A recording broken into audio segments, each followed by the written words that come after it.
समुद्र का शंख का भूत का रहस्य, mystery of the ghost of the sea shell, part 2। कुछ दिन बीत गए और वीर शंख के भूत के रहस्य के बारे में सोचता रहता था। उसे जिज्ञासा थी कि छोटा जीव कहाँ से आया और वह गुफा में अकेला क्यों था। वह दादाजी के पास गया और पूछा कि क्या समुद्र में ऐसे और भी जीव हैं।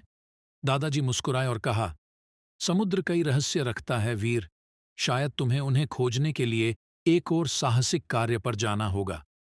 वीर के उत्साह का ठिकाना नहीं रहा। उसने गब्बर को बुलाया और वे दोनों अगले दिन ही समुद्र तट पर लौट आए।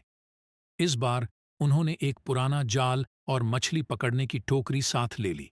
समुद्र तट पर पहुंचते ही वीर ने देखा कि कुछ बच्चे समुद्र में जाल फेंक रहे हैं। वीर उनके पास गया और पूछा कि वे क्या कर रहे हैं। बच्चों ने बताया कि वे समुद्री घोंघे पकड़ रहे हैं। वीर को याद आया कि दादाजी ने शंख का भूत एक समुद्री घोंघे जैसा बताया था। उसने बच्चों से पूछा कि क्या उन्होंने कभी कुछ खास दिखने वाला घोंघा देखा है।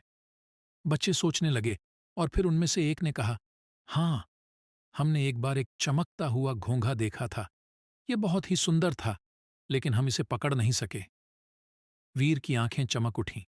उसने सोचा कि शायद यही वह घोंघा था जिसकी उसे तलाश थी। उसने बच्चों को धन्यवाद दिया और अपनी नाव को समुद्र में ले गया।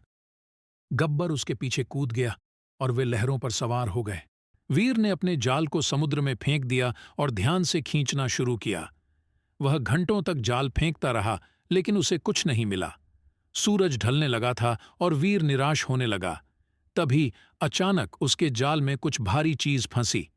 उसने जोर से खींचा और एक अद्भुत चमकता हुआ घोंघा सामने आया।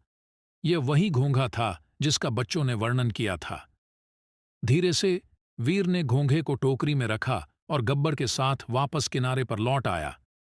वह जल्दी से अपने घर गया और दादाजी को दिखाया। दादाजी घोंघे को देखकर हैरान रह गए। उन्होंने बताया कि यह एक बहुत ही दुर्लभ घोंघा है, जिसे समुद्री सितारा कहा जाता है। ऐसा माना जाता है कि जो कोई भी समुद्री सितारा पाता है, उसकी मनोकामनाएं पूरी हो जाती हैं। वीर बहुत खुश हुआ। उसने सोचा कि वह अपनी मनोकामना का उपयोग समुद्र के रहस्यों को और जानने के लिए करेगा। अगले दिन उसने समुद्र के किनारे एक छोटा सा संग्रहालय बनाया, जहां उसने समुद्री जीवों और वस्तुओं को प्रदर्शित किया। वीर अपने समुद्री रोमांचों के बारे में बच्चों को कहानियां सुनाता था और उन्हें समुद्र की रक्षा करने के लिए प्रेरित करता था। इस तरह वीर का साहसिक कार्य समुद्र के एक और रहस्य को उजागर करने और दूसरों को समुद्र के बारे में सीखने और उसकी रक्षा करने के लिए प्रेरित करने में मदद करता है। यह साहसिक कार्य अभी खत्म नहीं हुआ है और कौन जानता है कि वीर को भविष्य में और क्या रहस्य खोजने होंगे।